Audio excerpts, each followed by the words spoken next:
In this video, I'll show you how to create a GitHub Actions workflow. First, sign into your GitHub account and open the repository where you want to create the workflow. Next, click the Actions tab at the top of the repository page. If this is your first workflow, GitHub will display several workflow templates. You can choose one of these templates or click Set up a workflow yourself to create a custom workflow. Now, GitHub will open a new workflow file inside the .github/workflows folder. Give the file a name, such as main.yml or ci.yml. Then add or edit the workflow configuration to define when it should run and what tasks it should perform. After that, scroll to the bottom of the page and enter a commit message, such as Add GitHub Actions Workflow. Click Commit New File or commit changes to save the workflow to your repository.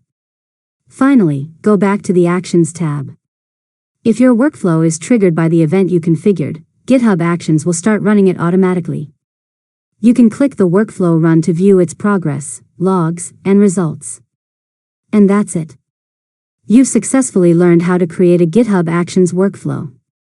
If you found this tutorial helpful, make sure to subscribe to Learn Mode Lab for more tutorials.